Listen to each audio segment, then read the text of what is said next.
भाद्रपद महिन्यातील अमावस्येला बैलपोळा हा आमच्या परिसरामध्ये मोठ्या उत्साहामध्ये शेतकरी बांधव साजरा करत असतात।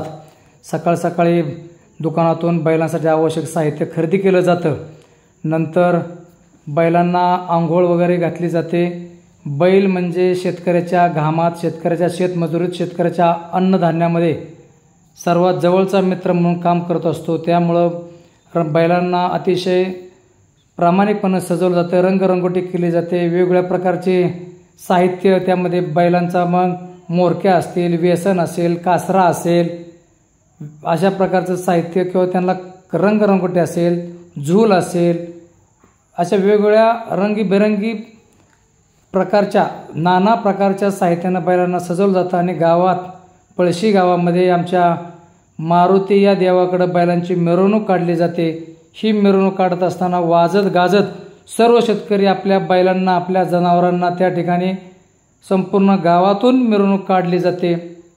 काही लोक वाजंत्री लावतात, काही लोक वाड्या वस्त्यावरून येतात, आपापल्या परीनं आपल्या बैलांना, आपल्या जनावरांना आपल्या सोबत घेऊन येतात। सर्व शेतकरी एवढे खुश असतात, त्यांच्या चेहऱ्यावरून आनंद ओसंडून वाहत असतो। खरं तर शेतकरी बैलाला देवच मानत असतो आणि शेतकऱ्यांसाठी बैल देवच आहे। शेतकऱ्यांच्या सोबतीला जर बैल नसेल तर शेतकऱ्याची शेतीच त्या ठिकाणी व्यवस्थितरित्या पिकली जाऊ शकत नाही। संपूर्ण आमच्या देखील पळशी गावामध्ये संपूर्ण वातावरण एवढं उल्लसित आणि एवढं प्रफुल्लित असतं की बैलपोळ्याच्या दिवशी सकाळपासूनच सर्व शेतकरी हे आपल्या बैलांच्या मध्ये, आपल्या जनावरांच्या मध्ये त्या ठिकाणी गुरफटून गेलेले दिसून येतात। सर्वजण प्रत्येक ठिकाणी वाड्या वस्त्यावरून, रस्त्यावरून बैलांची मिरवणूक काढत असतात।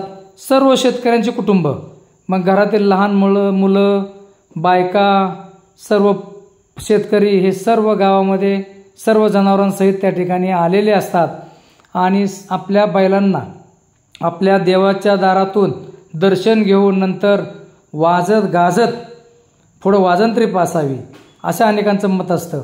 म्हणजे जे आपण देवाचं पूजन करतो तशा प्रकारचं बैलांचं पूजन या दिवशी आमच्या पळशी गावामध्ये सर्व शेतकरी बांधव करीत असतात। आणि शेतकऱ्यांचा जर आपण चेहऱ्यावरचा आनंद पाहिला तर अतिशय आनंदी आहेत, उल्लसित आहेत। पहा कशा वेगवेगळ्या प्रकारची छोटी मोठी जनावर त्या ठिकाणी आपल्याला दिसून येत आहेत।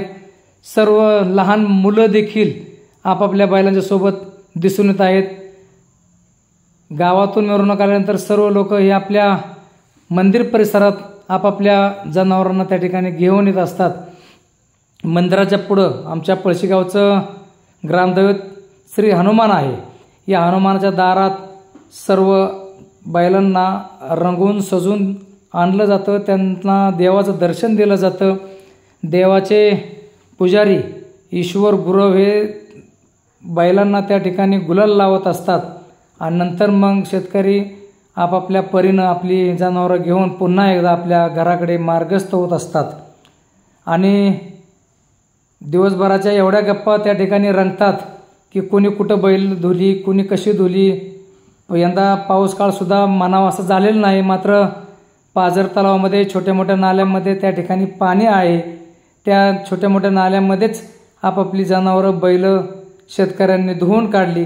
स्वच्छ धुवून काढल्याच्या नंतर रंगरंगोटी केली, वेगवेगळे नवीन कासरे घेतले, कंठे घेतले, मोरक्या घेतल्या, बैलांच्या शिंगांना वेगवेगळ्या प्रकारचे हिंगोळ लावले। बैलांच्या शिंगांच्या वरती देखील त्या ठिकाणी आपण पाहिलं तर रेबिन दिसून येतील। म्हणजे फार शेतकरी आपल्या देवासारखी पूजा देवाच्या दारात आपल्या बैलांची करत असतात।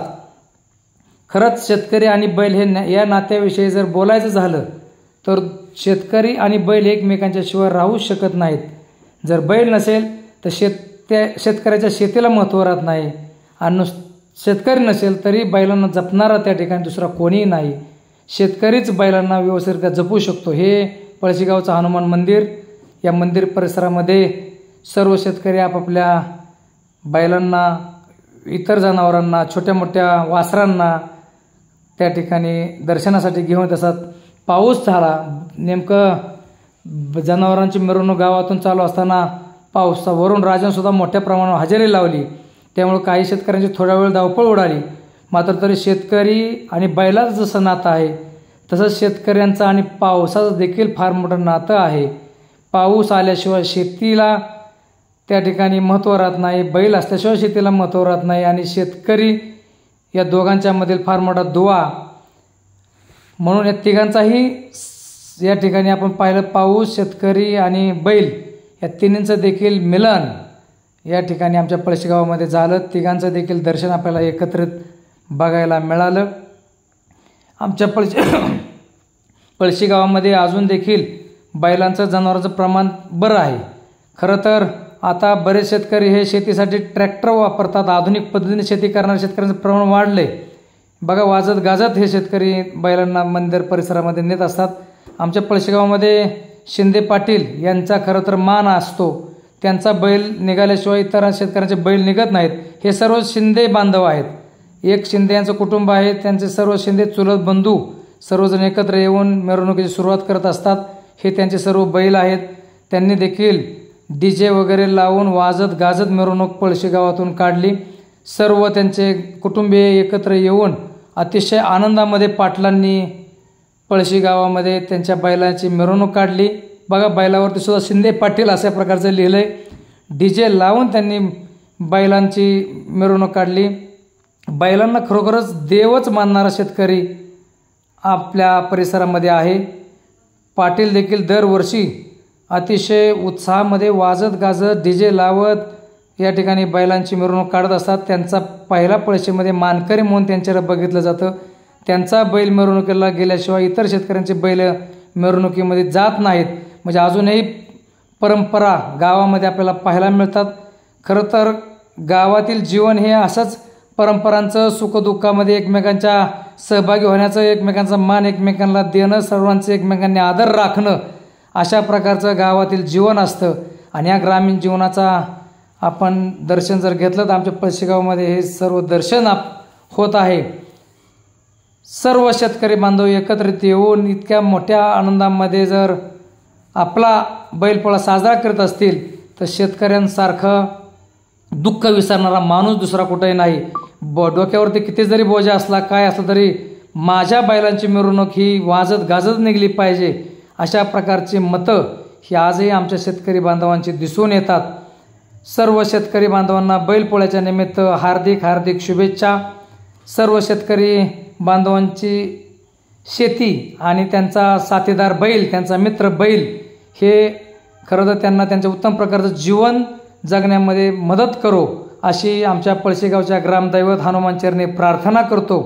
आणि शेतकऱ्यांचा आनंद असाच बैलपोळ्याच्या दिवशीच फक्त सीमित न राहता वर्षभर असाच राहो। संध्याकाळी सर्व शेतकऱ्यांनी आपल्या बैलांची पूजा देखील केली। चव्वर चव्वर चांग भले, पाऊस आलाय चल भले अशा प्रकारचं नैसर्गिक अशा घोषणा देत खरं तर देवाची संध्याकाळी बैलांची म्हणजे देवाची, शेतकऱ्यांच्या देवाची पूजा हे सर्व शेतकरी करीत असतात। शेतकऱ्यांसारखं बैलांचं पूजन हे आजपर्यंत कुठेही बघायला मिळणार नाही। दिवसभर आपल्या बैलांच्या बरोबर वेळ घालवणारा शेतकरी बैलपोळ्याच्या दिवशी देखील दिवसभर त्याची पूजाच करत असतो। अशा प्रकारचं एक आगळं वेगळं नातं शेतकऱ्यांचं आणि बैलांचं या बैलपोळ्याच्या दिवशी आपणा सर्वांना पाहायला मिळतं।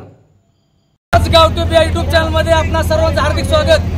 भाद्रपदी अमावस्या आमच्या पळशी गावचा बैलपोळ्याचा मोठा कार्यक्रम असतो आणि बैलपोळ्याचा मान आमच्या पळशी गावचे पाटील शिंदे पाटील यांचा असतो। तर हे माझ्यासोबत सर्व शिंदे पाटील घराण्यातील सर्व पाटील बांधव एकत्र आलेले आहेत आणि आता त्यांचा मानाचा बैल देवाकडे चक्कर राऊंड मारण्यासाठी त्या ठिकाणी चाललेला आहे। आता माझ्यासोबत आहेत सर्वात मोठे पाटलांचे बंधू मोहनराव शिंदे पाटील। पाटील, हा मान तुमच्याकडे किती वर्षापासून आहे? तुमच्या जन्माच्या अगोदर पासून मान आहे? आमच्या पिढ्यानपिढ्या परंपरापासून हा चालत आलेला मान आहे। आम्हाला या पळशी गावानं पाठिंबा पदवी दिलेली आहे, तेव्हापासून आम्ही हा मान साजरा करत असतो। आणि पहिली गोष्ट म्हणजे आता शेतकरी हा राजा आहे आणि बैलपोळा हा त्या बैलपोळा शेतकरी राजाचा बैलपोळा राजा आहे। परंतु आत्ताची जी पिढी ही जुनी पिढी परंपरा रूढी जे आहे ते विसरत चाललेले आहे। त्या अनुषंगानं आम्ही पाटीलकी असल्यामुळं आम्ही बैलांची मिरवणूक, ढोल, ताशा, फटाकडे, गुलाल मिरवणुकीमध्ये अगदी फुल बैलांची हौस करत आहे आणि हा आमचा मान आहे म्हणून आम्ही आमच्या गावात पूर्णपणे तयारी करून चालू आहे। दरवर्षीच सर्व शिंदे पाटील हे आपापल्या परीनं एकदम सुंदर अशी मिरवणूक बैलांची काढत असतात आणि पळशीच्या पाटीलकीचा मान त्यांनी खरोखर उंचावलेला आहे।